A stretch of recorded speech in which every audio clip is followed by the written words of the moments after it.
Hello, welcome to another video. This video's topic is a starseed's journey. So, as a starseed myself, from what I know, I consider myself to be a Syrian starseed. I am very interested in helping others to better understand what it means to be a starseed and what a starseed's mission is here on Earth. So my intention is for this video to help clarify for anyone who might come across this what the starseed's journey really is about. Because I think there's a lot of misconceptions about what it means to be a starseed. I see a lot of people on Facebook that acknowledge that they're a starseed, which is great. It's awesome to first discover and first realize that you're a starseed. I remember when I first discovered that I was a starseed, I really just kind of wanted to tell everyone. And you know, no one really knew what the hell I was talking about, right? It isn't that so common, but it still was very exciting to read about starseeds and be like, holy crap, I am definitely a starseed. And by the way, if you're wondering if you're a starseed, yeah, you are. If you're watching this video or listening to this recording, you're definitely a starseed. 100% chance you're a starseed. You wouldn't be drawn to the word starseed if you weren't a starseed. Normal people out in the three-dimensional world that have never heard of spirituality, have never heard of the ascension process, have never felt drawn to read about the ascension process or read about spiritual awakening. They're also not going to be drawn to watching a video with some crazy guy with long hair talking about starseeds. So, trust me, you are a starseed. So great. Now that you're sure that you are a starseed, because I'm telling you you are, what does it mean? What does it mean to be a starseed?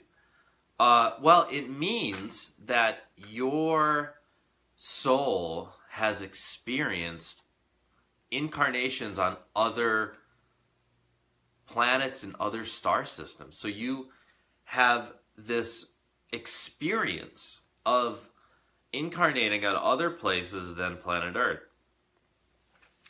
And what that gives you is a very special skill set that you've already as a part of your soul's essence that you now have brought to Earth. And that's really the point of it. The point of it is that you are bringing a special skill set to the planet Earth for a special reason. Now, the standard starseed tale kind of goes like this: is you're a very advanced Sirian or Pleiadian or Andromedan or Arcturian being, and you're living in that very advanced world, these are all very spiritually advanced civilizations. And you hear that planet Earth is about to enter the photon belt and is about to undergo this incredible process of ascension, of awakening, of entering its golden aeon of light, or eon. And the call goes out for volunteers to incarnate on Earth to help out with the ascension process. So you volunteer to come to Earth knowing that you will forget where you came from, you will forget who you are, and you will be born into a family that doesn't understand you. And this is kind of the standard imprint for a starseed. And you will be born into a society that largely doesn't understand you either. You may even be born into a situation where you're oppressed in some way, either by your family or by the society around you. And you say, this would be such an amazing mission of service to God, of service to the one, that I want to do this. I want to take on this challenge of incarnating in a human body on the planet Earth during the ascension process. And especially those of us now where we're here in flesh on a still relatively asleep planet. And we're the ones that are already awake on this relatively asleep planet. It's not an easy mission at all, is it? It's quite a difficult mission. But this is what we agreed to, and we agreed to this with joy. So when you find yourself feeling lost, feeling helpless, looking up at the sky saying, why God? Why is this so fucking hard? I hate this. I'm so sick of this shit. Right? And we all have those moments. This is to serve as a reminder that it's because you volunteered for a very difficult mission. And the reason that you volunteered for a very difficult mission is because you knew that you could do it. So what is the mission? Well, the mission is to bring your specific set of skills and your specific set of codes, really, into this planet Earth to assist in the ascension process for the well-being of all.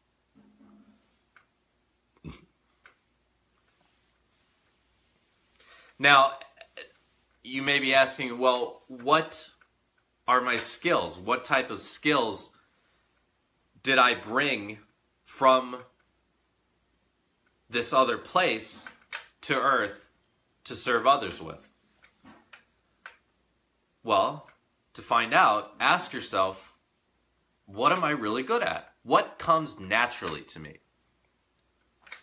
To me, the things that have always come naturally to me since I was a kid are speaking publicly, writing, anything with words, humor,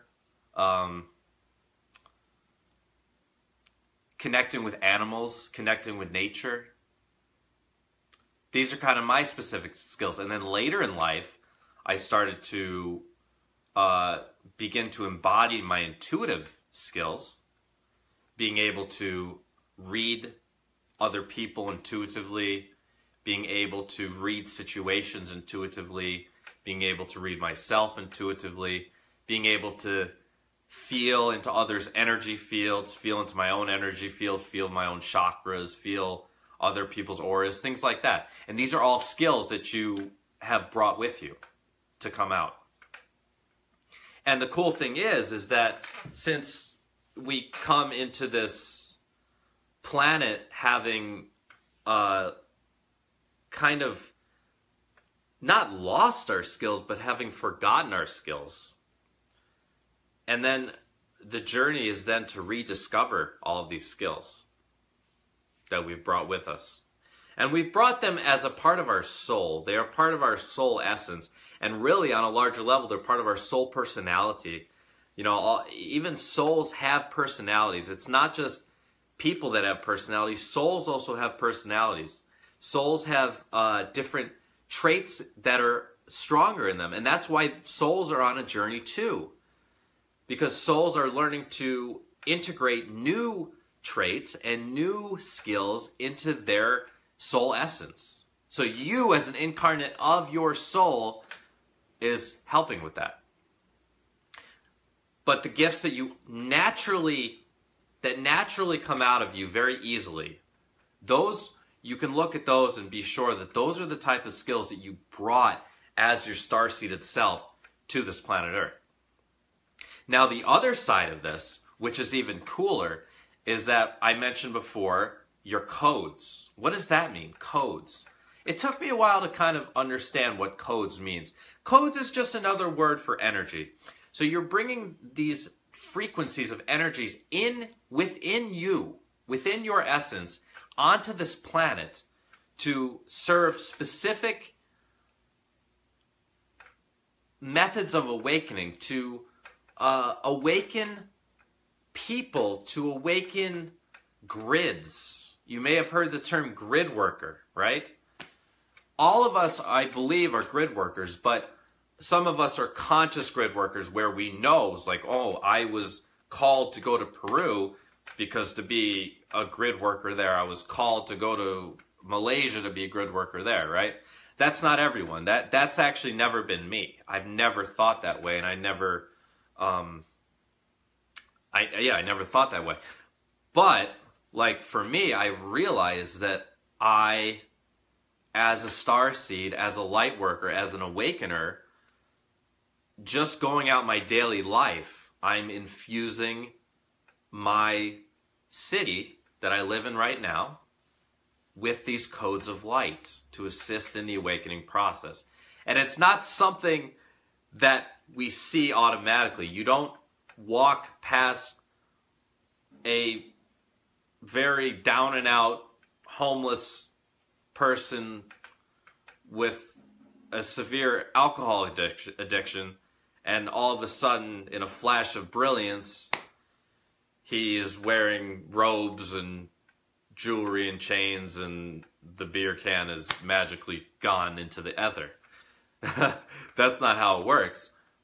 Rather, you're subtly, very subtly, putting these codes out into the field. And I talk about the field in a lot of my videos. What is the field? The field is the one fabric of energy that interconnects everything, that interconnects all of us and interconnects all the plants and animals and rocks and trees and everything, right? And you, as an awakener, as a starseed, you volunteered to come here knowing that you would forget this, knowing that you would come to remember this over time, that you are here just by your presence alone.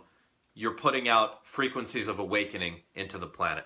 And now the cool thing is once you realize this, you can actually begin to become conscious of it. And when you become conscious of it, it gives you a feeling of purpose. It gives you a feeling of joy. It gives you a feeling of peace. Because you realize that on a very deep level, all is well, and that you're here for a reason. And that there are no mistakes.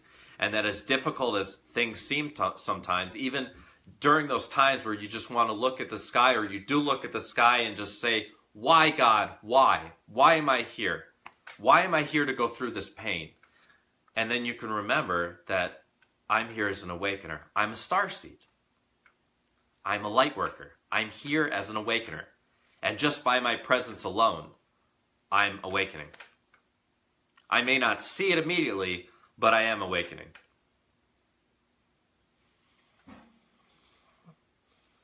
And that feeling of, I don't know if you can feel it now, but that feeling of purpose just alivens your cells. It alivens your being. Because there's nothing more there's no feeling worse, I believe, than feeling powerless, than feeling victimized by life, than feeling victimized by, fill in the blank, feeling victimized by the Illuminati, feeling victimized by the reptilians, feeling victimized by the government, feeling victimized by your mother and your father because they didn't know how to raise you really, because no parents really know how to raise kids, do they? We all got a little fucked up by our parents, didn't we? I haven't met one person in my life who can say, you know what, my parents 100% knew how to parent. It doesn't happen. It's going to start to happen now because we are becoming so awake. But for most of us, it's not the case. But the other side of that feeling victimized and that feeling powerless, is feeling empowered through purpose. Your purpose is inherent. What is my purpose? I know I do a lot of videos about what is my purpose, and if you've seen them before, good, or if not, go watch one. What is my purpose? My purpose is inherent. I'm a starseed. I came here from Sirius, which is, I don't know, 200 million light years away. It's an exorbitant distance away that I can't even fathom. And I came here from there to incarnate in this body with this goofy hair, okay, with all my crystals, to make a difference on this planet. And so did you. You out there with whatever type of hairstyle you have, okay, and whatever your body looks like, whatever age you are in Earth years, you also came here to make a difference on this planet. And you're doing it just by your presence alone. I don't care if you're working at Walmart or if you're unemployed, if you're ill, if you're healthy, or anywhere in between, or if you're doing energy work, if you're working as a crystal healer, as an intuitive healer, as whatever. That's awesome. Either way, you're making a difference. And not all starseeds come here to be healers, to be energy healers. A lot of them do. Especially the Syrians and the Pleiadians, we tend to be very drawn to energy healing and drawn to coaching and things like that. The Arcturian starseeds tend to be very scientific. You tend to be very good with sacred geometry. You tend to be engineers and architects and scientists. You might be designing a building downtown in your city as an Arcturian starseed, and you might have had no idea that you were doing this as a starseed in service to your planet, because you're using those starseeded skills of being good with sacred geometry and architecture. And who knows, maybe 20, 30, 40 years from now, you might be designing these new earth temples of in sacred geometrical shapes. See, me, that's not one of my skills. I have a lot of trouble even comprehending sacred geometry. I can look at them on a piece of paper and say, okay, this is this and this. But some people have just an innate skill of drawing and of really just feeling into sacred geometry. That's not one of my skills. As I said, my skills tend to be more through words, through language. That's my biggest skill. And through my intuition. So everyone has their different skill sets. And they're all perfect. And there's a lot of starseeds that will never ever even discover their starseed, I think. Maybe until later in life, or maybe not. I don't know. But I know that there's a lot more starseeds out there than we think. I do believe that. I think that there's a lot of starseeds that don't realize it, and maybe a lot of starseeds that are still kind of asleep. I don't know. I mean, it's obvious that more and more of us are awakening every day, and I do believe that due to the fact that it is an astrological fact that our solar system is moving deeper and deeper into the photon belt with every second that passes, that it should also be a corresponding fact that the rate of acceleration of consciousness continues to grow at probably an exponential rate, right? So more and more people probably are awakening at an exponential rate. That would just be my guess. Or at least an accelerating rate. And it'll continue to accelerate because it couldn't be any other way. The new Earth is coming. The new Earth is here. It's just happening slowly. And that's why I don't want to get into this too much, but I caution people, and I'll probably get some comments on YouTube for this, but I caution people who are waiting for the event. If you're waiting for the event, and I don't even know what the event is, and I don't know if you do, you might, I would caution against that, because it's a paradigm of waiting to be saved. It's really the same exact energy of Christians waiting for Jesus Christ to come. It's the same energy. You're waiting to be saved. Stop waiting to be saved by anything. We don't need to be saved. We are here as the saviors. Do you see? So just by living your life with as much light as possible, living your purpose by just remembering that you have an inherent purpose and going out every day with the intention of spreading light. If you wake up every morning and set an intention of, may I spread more light in my regular daily life today than ever before for the well-being